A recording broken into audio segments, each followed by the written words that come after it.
Unified 911, anong matutulong namin sa'yo? Anya ti maitulong mi ken kapo. Anong may tatabang ko sa Unsay imo? akong ikatabang nimo? Ngini makadabang na misal ka no. Sa anumang wika o dialekto, may tulong na darating sa iyo.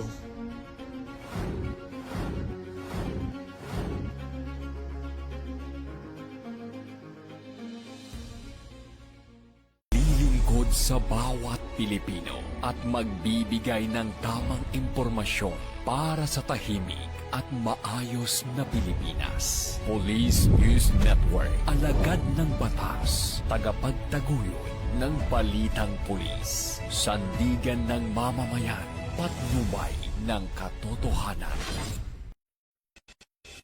La Campo Crame, maghahatid ng pinakahuling kaganapan at nagbabagang balita. Ito ang PNN Police News Network.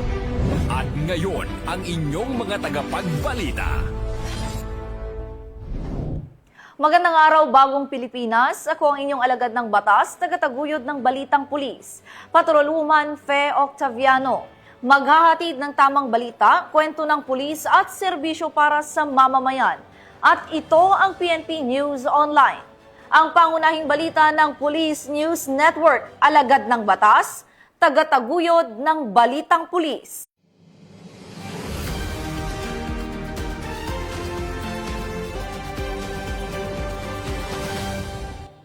Ngayon ay araw ng linggo at narito ang mga balitang nakalap ng ating PNN correspondents sa loob ng linggong ito.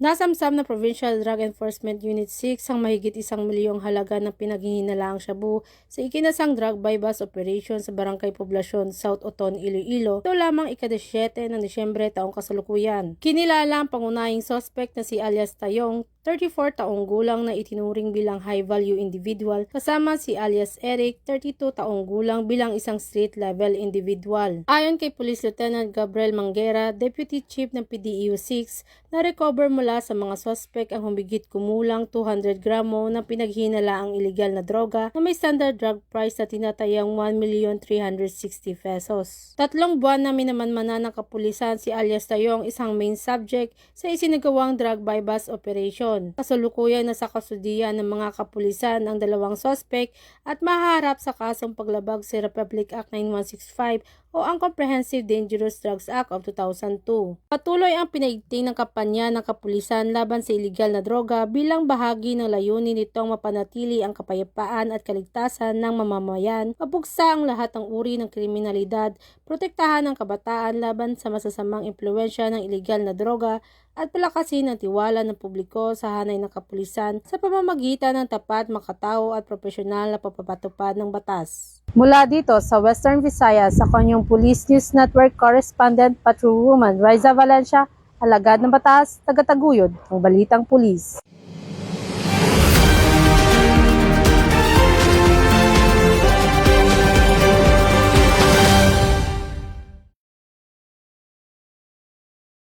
Matagumpay na isinagawa ng Police Regional Office 6 ang oath-taking ceremony para sa mga matagumpay na aplikante bilang patrolman at patrolwoman sa ilalim ng calendar year 2025 Attrition at Regular Recruitment Program sa Camp General Martin, Teofilo B. Delgado, Port San Pedro, Iloilo City. Nito lamang 16 ng Disyembre taong kasalukuyan. Kabuang 377 na bagong pulis ang nanumpa sa tungkulin, kung saan 300 ay mula sa attrition quota at 77 naman sa regular quota.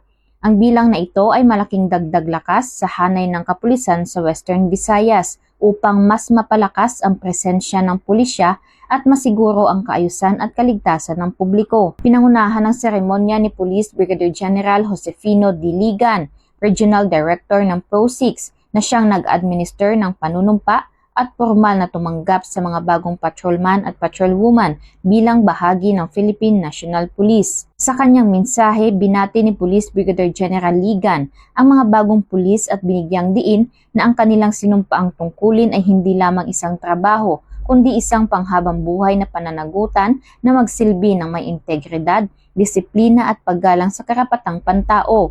Ipinaalala rin niya na ang pagsusuot ng uniforme ng PNP ay kaakibat ng sakripisyo, malasakit at matibay na dedikasyon sa paglilingkod sa bayan. Dumalo rin sa okasyon ng mga miyembro ng Pro-6 Command Group, regional staff, pati na ang mga pamilya at mahal sa buhay ng mga bagong pulis na sumasalamin sa mahalagang papel ng suporta ng pamilya sa hamon ng propesyon sa pagpapatupad ng batas. Sa kabuuan, muling pinatutunayan ng Pro-6 at ng PNP ang kanilang matatag na paninindigan sa paghubog ng isang profesional, disiplinado at makataong kapulisan, isang pwersang patuloy na nagsisilbi ng tapat at handang magsakripisyo para sa kapakanan at seguridad ng sambayanang Pilipino.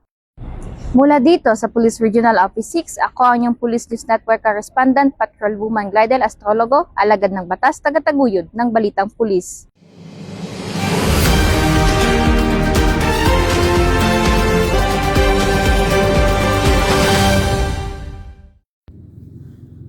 Formal na idineklara bilang drug-free workplace ang Police Station 1 ng Santiago City Police Office sa isinagawang Drug-Free Workplace Awarding Ceremony noong Disyembre 16 nitong taon sa Function Hall, Barangay San Andres, Santiago City.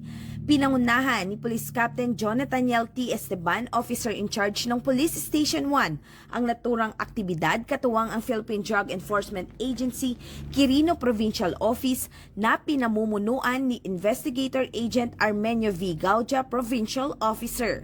Dinaluhan ito ng mga kawani ng Police Station 1 at mga kinatawan ng PIDEA bilang bahagi ng pagkilala sa mahigpit na pagsunod ng himpilan sa mga patakaran laban sa iligal na droga. Sa kanyang mensahe, iginiit ni Police Captain Esteban ang patuloy na pangako ng Police Station 1 na panatilihin at higit pang patatagin ang mga mekanismo para sa isang ligtas at walang drogang workplace.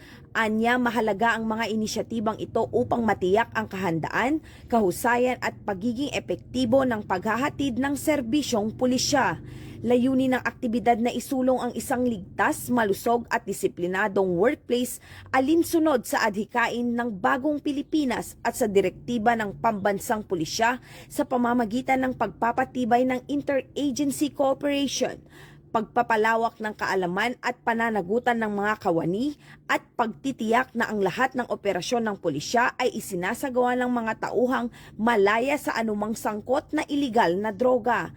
Nagtapos ang seremonya sa sabayang paglagta ng Pledge of Commitment ng parehong ahensya bilang tanda ng pinalakas na ugnayan at patuloy na kooperasyon.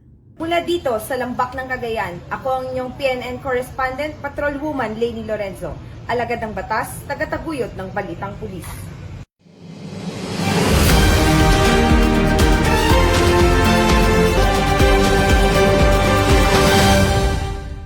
Pinangunahan ni Police Brigadier General Dindo R. Reyes, Regional Director ng Police Regional Office 1, ang ceremonial na turnover at blessing ng 5 light personal carriers at 2 light transport vehicles na inilaan para sa La Union Police Provincial Office noong Disyembre 17, 2025. Isinagawa ang aktibidad sa PRO1 Auditorium, Cab Brigadier General Oscar M. Florendo, Parian, lungsod ng San Fernando, La Union. Sa kanyang mensahe, bigyang din ni Police Brigadier General Reyes na ang naturang turnover ay hindi lamang pamamahagi ng mga kagamitan, kundi isang malinaw na patunay ng patuloy na pagsisikap ng Philippine National Police na paigtingin ang kahandaan sa operasyon, kakayahan sa paggalaw at kahusayan sa pagpapatupad ng tungkulin ng kapulisan sa rehiyon. Ayon pa sa kanya, ang mga sasakyang ito ay mahalagang kasangkapan sa pagpapanatili ng kapayapaan, pagpapatupad ng batas at pagtitiyak ng kaligtasan ng komunidad. Dagdag niya, ang mga ito ay sumasagisag sa tiwalang ipinagkaloob ng mamamayan sa mga pulis, kaya nararapat lamang na gamitin ang mga ito ng may integridad,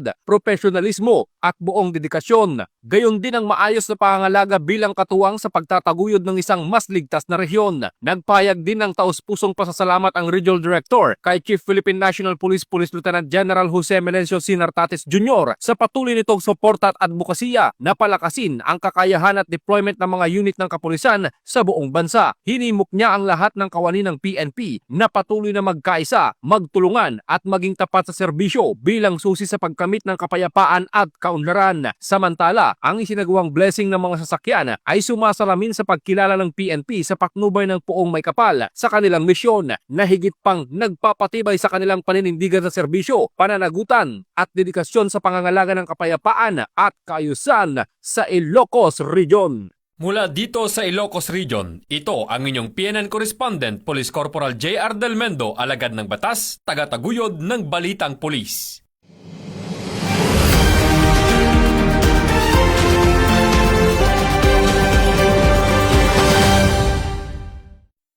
Suwak sa rehas ang isang babaeng high-value individual matapos itong maulihan ng higit 681,000 halaga ng inihinalang shabu sa isinagawang bypass operation ng Cebu City PNP sa General Street, Barangay Sawang Calero, Cebu City noong 17 ng Desyembre taong kasalukuyan. Kinilala ni Police Captain Giancarlo M. Reyes, Officer in Charge ng Police Station 6, Cebu City Police Office, ang high-value individual na suspect na si alias Cherry, 56 anyos, na residente ng Belgium Street, Barangay Suba, Cebu City. Batay sa ulat, bandang 1:15 ng madaling araw na ikinasa ng mga operatiba ang bypass operation na nagresulta sa pagka-aresto ng suspect at pagkakumpiska ng 5 plastic sachets ng hinihinalang shabu na may timbang na 100.2 grams at 681,360 pesos na standard drug price, bypass money at isang pouch. Kasulukuyang inihahanda ang mga kaukulang dokumento para sa pagsasampa ng kaso laban sa suspect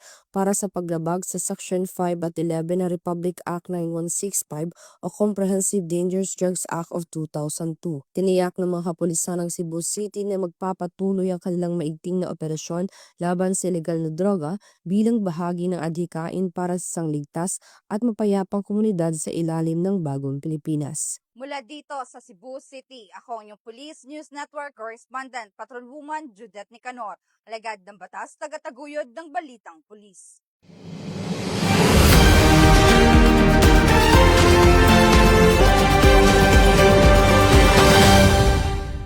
Personal at sa gawa ng inspeksyon si Police Colonel Abubakar Odang Mangiling Jr., Provincial Director ng Cebu Police Provincial Office, sa mga nakadeploy na police personnel noong ikalang araw ng Misa de Gallo sa iba't ibang simbahan ng Talisay City, Minganilla, City of Naga at San Fernando noong 17 ng Disyembre sa taong kasalukuyan. Ang nasabing inspeksyon ay naglalayong matiyak na ang mga kapulisan ay nakaposisyon sa mga pangunahing lugar upang epektibong pangalagaan ang mga mananampalataya, ang panatiliang kapayapaan at kaayusan at agarang matugunan ang anumang mga alalahanin sa seguridad. Dagdag pa rito, mas pinaigting pa ang operasyon panseguridad na pinapatupad sa panahon ng simbang gabi, mas mataas sa police visibility, estratehikong deployment ng mga tauhan sa loob at paligid ng mga simbahan at masusing koordinasyon ng mga force multiplier at mga stakeholder ng komunidad. Ang inisyatiba na ito ay sumasailalim sa hindi natitinag na pangako ng Cebu PNP sa kaligtasan at seguridad ng publiko, lalo na sa panahon ng Kapaskuhan, na tiniyak ang isang ligtas at mapayapang kapaligiran para sa lahat ng nakikilahok sa sagradong tradisyon ng Pasko. Mula dito sa Central Visayas, ako ang inyong Police News Network Correspondent, Patrolwoman Annalyn N. Canoog, alagad ng batas, tagataguyod ng Balitang Pulis.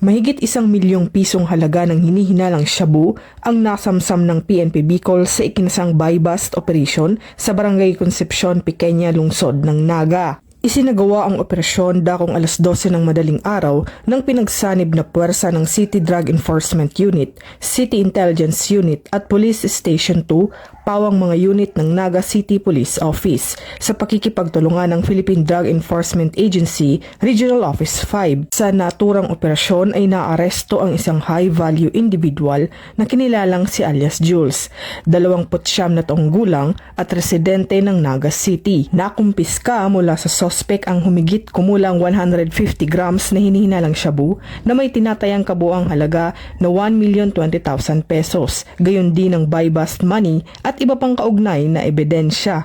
Agad na ipinalam sa suspect ang dahilan ng kanyang pagkakaaresto at ipinaliwanag sa kanya ang kanyang mga karapatang konstitusyonal sa wikang kanyang naiintindihan. Samantala, Pinuri ni Police Brigadier General Erosito N. Miranda, Acting Regional Director ng Police Regional Office 5, ang operating team sa kanilang dedikasyon at mahusay na pagsasagawa ng operasyon.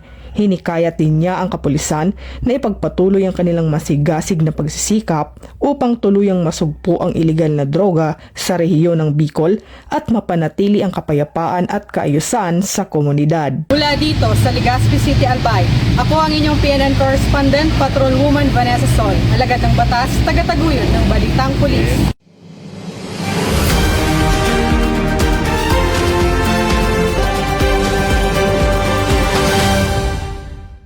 At yan ang mga balitang nakalap ng ating PNN correspondents mula Luzon, Visayas at Mindanao. Sa ngalan ng pamunuan ng Philippine National Police sa pangunguna ni Acting Chief PNP, Police Lieutenant General Jose Melencio Sinartates Jr. at sa pamumuno ni President Ferdinand Bongbong Marcos Jr., kami ay maglilingkod sa bawat Pilipino at magbibigay ng tama at balanseng balita. Mula rito sa tanggapan ng pambansang pulisya, ako ang inyong alagad ng batas, tagataguyod ng Balitang Pulis. Ako po si Patrolwoman Fe Octaviano. Maghahatid ng tamang balita, kwento ng pulis at serbisyo para sa mamamayan. At ito ang PNP News Online. Ang pangunahing balita ng Police News Network at ito ang bagong PNP para sa bagong Pilipinas. Serbisyong mabilis, tapat at nararamdaman.